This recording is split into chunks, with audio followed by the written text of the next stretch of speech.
Good morning, my dear students. Welcome to the channel Guruvartha Kirti. Today we are going to discuss about the remaining of noise models. Already we have discussed about the Gaussian noise model, Rayleigh model and Erlang model, Gamma model, right? So the continuation we are going to discuss, right?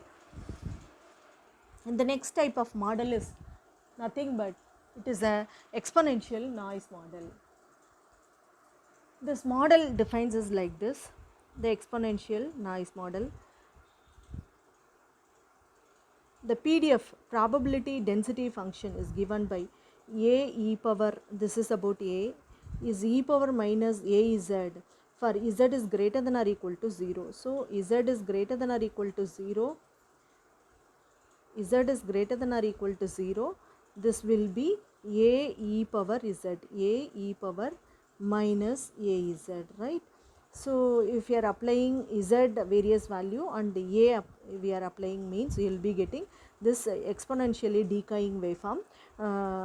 If z is less than or equal to 0 means this value will be 0. This is the probability density function of exponential. So here also z is a gray level, mu is a mean of average value of z, sigma square is the variations of z, a is a greater than 0. So here the mean value can be calculated by using 1 by a formula, and sigma square is calculated by means variance is calculated by means of 1 by a square. So this is about exponential noise. And next we the special case of Erlang density, this is about which is same as that of gamma noise by substituting b equal to 1.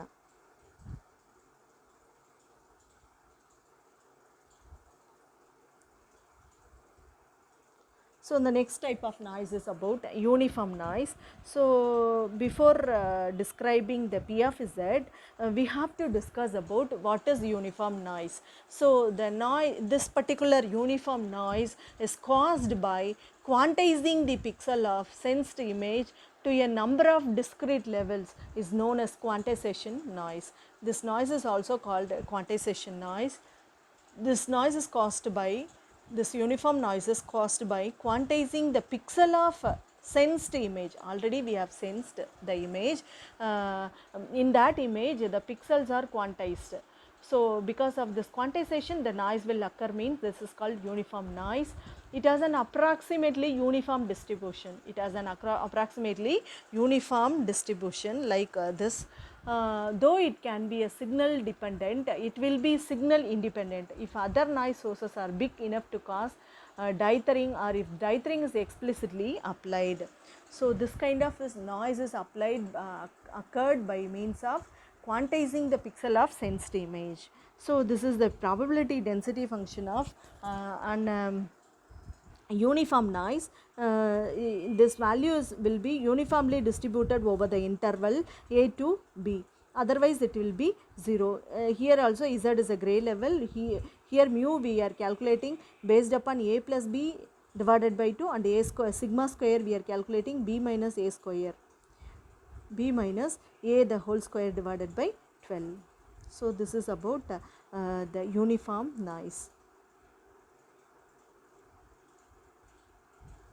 Next kind of noise is nothing but it is a salt and pepper noise, right? So impulse noise, or otherwise it is known as salt and pepper noise. So we are defining the salt and pepper noise is nothing but this is also called data drop noise, because statistically it's drop the original data values. So impulse noise is otherwise called as data drop noise. It is also called as data drop noise because statistically it's drop the original data value. This noise is also referred as salt and pepper noise. However, the image is not fully corrupted by salt and pepper noise. Instead of that, some pixel values are changed in the image. So instead of that, there will be no corruption at fully. So instead of that, there will be a change in image. Although in noisy image there is a possibility of some does not change, some neighbors does not change. So this is also called what, salt and pepper noise, or impulse noise is also called data drop noise. This image is not fully corrupted by salt and pepper noise. Instead of some pixel value can be changed in an image. The PDF can be defined as like this. So the P of Z is equal to P of A value will be there. So impulse means there will be a peak for at the instant of time, right? Here the peak value would be what? If A is there means Z is equal to A means there will be a peak called P of A. If Z is equal to P means there will be a peak called B of P. So here Z is a gray level. Here this B is greater than or equal to A means you will be getting light dot, and A will be getting as a dark dot. So if B is greater than, if B is greater than A, this B is known as light dot, A is known as dark dot, and vice versa. If either P of A is equal to P of B equal to 0 means this noise is known as unipolar impulse noise. Otherwise this noise is known as bipolar noise. Otherwise this noise is known as bipolar noise. If neither probability is 0 and approximately equal to, if neither probability is 0 and approximately equal, then the noise will be resemble salt and pepper granules randomly distributed over the image. So salt and pepper means in dark images this is called pepper. In light images this is called salt. So unipolar or bipolar impulse noise is known as salt and pepper noise. So if neither probability is 0 and approximately equal, then the noise values will be resembles salt and pepper granules randomly distributed over the image, also referred as short and spike noise. Also referred as short and spike noise. This is an example. This is a test pattern how we are adding a noise level, and we are estimating using different types of noise model. This is about the test pattern. So this is the test pattern is well suited for illustrating the noise model because it is composed of simple constant areas that span the gray level from black to white in only 3 increments. So 3 increments. Black is gradually converted into gray, gray is converted into white. So these are the variation, grayscale from black to white and only 3 increments. This facilitates visual analysis of the characteristics of various noise components added to the image. So if you are calculating,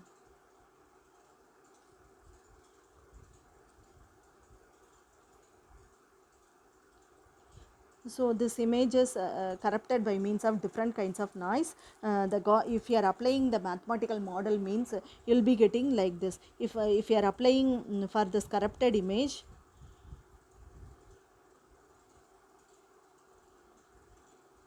if you are applying, this is a corrupted image, this is also one kind of corruption, this is also one kind of corruption. If you are applying mathematical model, Gaussian model, the output will be like this. So because Gaussian is looking like bell shaped waveform now, so this is called bell shaped waveform. So this is called Rayleigh means there will be a it starts from origin itself, right? So this is called gamma, Erlang. So this is the different kinds of noise models for the particular input. This is also called exponential model. This is uniform distribution model. This is for exponentially decaying. Here uniform distribution based upon this corruption, and this is salt and pepper.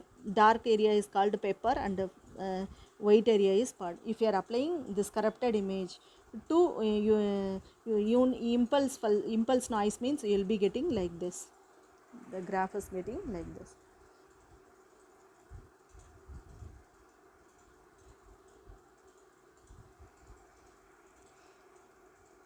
The next topic we are going to discuss about is the restoration using spatial filtering.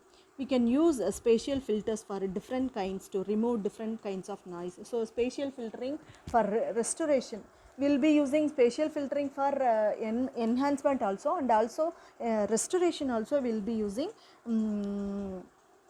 spatial filtering, right? So we can use spatial filter for filter to remove different kinds of noise. So there are different kinds of filters are there: arithmetic mean filter, and geometric mean filter, and harmonic mean filter. Some of the examples we are going to discuss. So everything we are discussing. So first type of filter is arithmetic. First type of filter is arithmetic mean filter.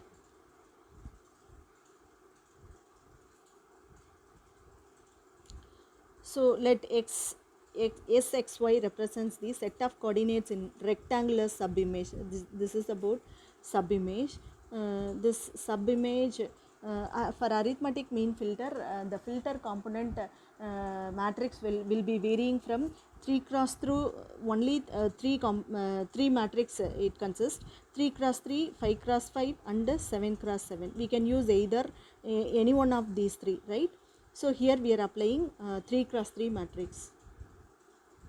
So let Sxy represents the set of coordinates in a rectangular subimage window. Here this is called M cross N matrix. So here we are applying 3 cross 3 matrix. Centered at xy is centered, where xy is nothing but a spatial quantity. Xy is nothing but a spatial quantity. So an image can be converted by means of a pixel. So this is a grayscale picture, so the value would be like this. So here we'll be having different kinds of inputs na this image. So the total image would be 9. So we are applying average values 1 by 9, 1 by 9, 1 by 9 here. So the images looks like, after conversion the images look like this. So the total value will be 9, so that we are averaging the value. We are writing here as averaging value 1 by 9, 1 by 9. So we're extracting original image by means of this equation. Here we are using summation to get, for arithmetic means we are using summation.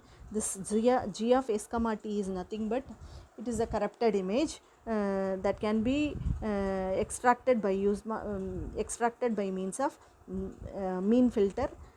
This f dash of x comma y is nothing but a original image. Implemented as a simple smoothing filter. It is well suited for when the image is corrupted by means of Gaussian or uniform noise. This kind of arithmetic mean filter is well suited for Gaussian or uniform noise distributed images.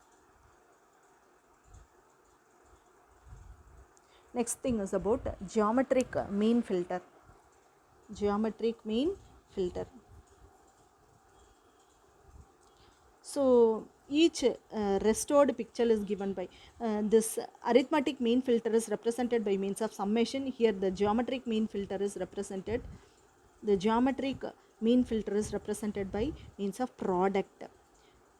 Each restored pixel is given by the product of the pixel in the subimage window raised to the power of 1 by n. Achieves smoothing compared to arithmetic mean filter, but tends to lose less image detail in the process. So image detailing is very less when compared to arithmetic mean filter. So original image we are extracting by means of product of g of st. This is what your geometric mean filter. So up to this we are going to conclude. So remaining we will be discussing in next class. So thank you so much.